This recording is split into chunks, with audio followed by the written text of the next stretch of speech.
Amor ao Esporte está de volta, a gente vai continuar falando de vôlei, mas nós vamos falar principalmente de superação, não é isso, Carla? É sim, Diego, porque a gente viu que muitas vezes a derrota impulsiona os nossos atletas. E eles conseguem atingir, depois de uma grande perda, objetivos ainda maiores. Exatamente. Roda aí.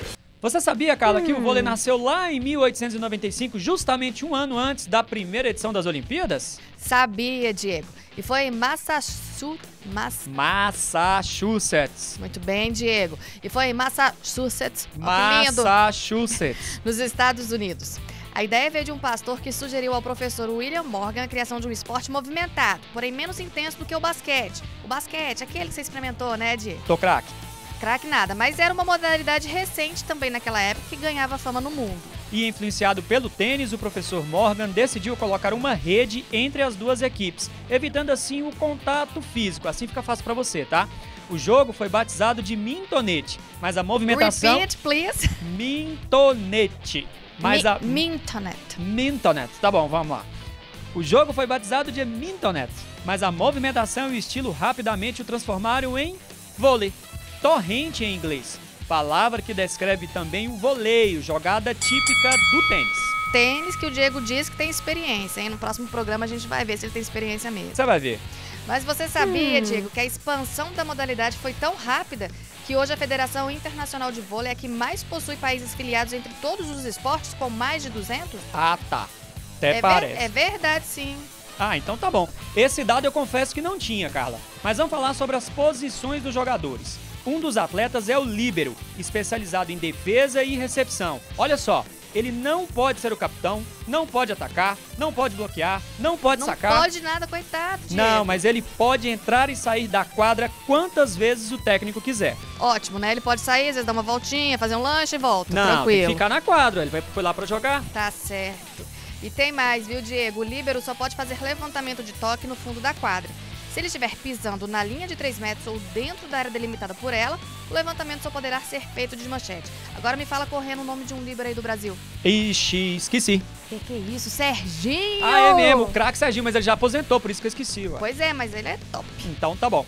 Mas ó, a função do líbero foi introduzida em 1998, com o propósito de permitir disputas mais longas de pontos e tornar o jogo mais atraente para o público. Outro detalhe é que este atleta usa um uniforme com cores diferentes dos demais colegas de equipe. Pô, esse negócio de ser líbero é massa, hein? Gostei.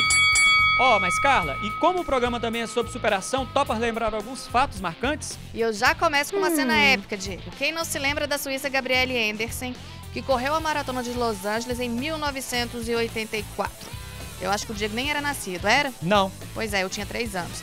E na época, ela tinha 39 anos, perdeu o último ponto de abastecimento de água da prova e com um calor intenso, ela chegou ao estádio para a reta final cambaleando, muito fraca e desidratada. Sei, parecendo você depois das pautas do Amor ao Esporte, né? Então, Carla, era a primeira vez que as mulheres participavam de uma prova de maratona nas Olimpíadas e Gabriele não desistiu. Os aplausos e incentivo do público foram intensos. Ela venceu suas limitações e foi protagonista de uma das mais belas experiências de superação no esporte. Ah, e por falar em maratona, tá no cinema um filme chamado Dia do Atentado, que conta a história do atentado que aconteceu em 2013 na maratona de Boston. Pra quem gosta de cinema e de esporte, é uma boa pedida, viu? Tem brasileiro também que tem capítulos de destaque nesse livro chamado Volta por Cima. E ele é seu xará, viu? Tá falando do ginasta Diego Hipólito?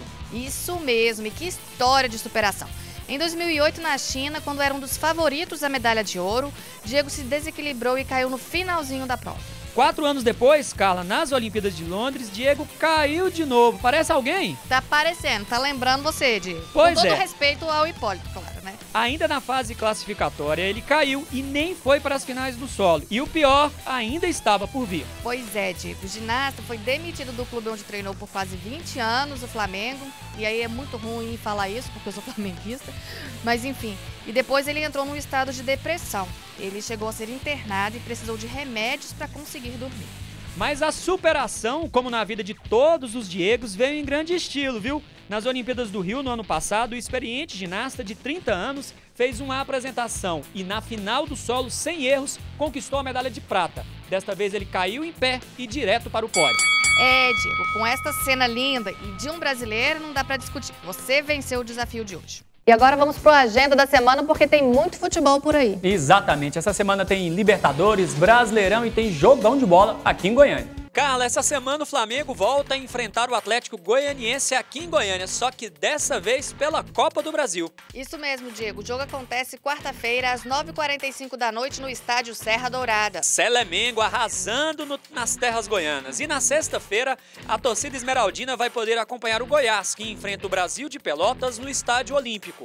O jogo, que vale pela Série B do Brasileirão, está marcado para as 9h30 da noite. No domingo, o Atlético Goianiense, de novo, recebe o Corinthians no estádio Serra Dourada. O jogo começa às 4 da tarde. Para quem gosta de velocidade, também no domingão acontece a segunda etapa do campeonato de marcas e pilotos. Carros que nós estamos acostumados a ver pelas ruas são modificados para andar forte no Autódromo Internacional de Goiânia. E voltando a falar de futebol, pela Série B do Brasileirão, Vila Nova vai até Natal no sábado, onde enfrenta o ABC às 4h30 da tarde no estádio Frasqueirão. E essa semana também tem Copa Libertadores da América. O Palmeiras enfrenta o Atlético Tucumã em casa. O Botafogo vai até a Argentina visitar o Estudiantes. Repeat, please. Estudiantes. Aí, E o Estudiantes. Grêmio joga contra o Zamora em Porto Alegre.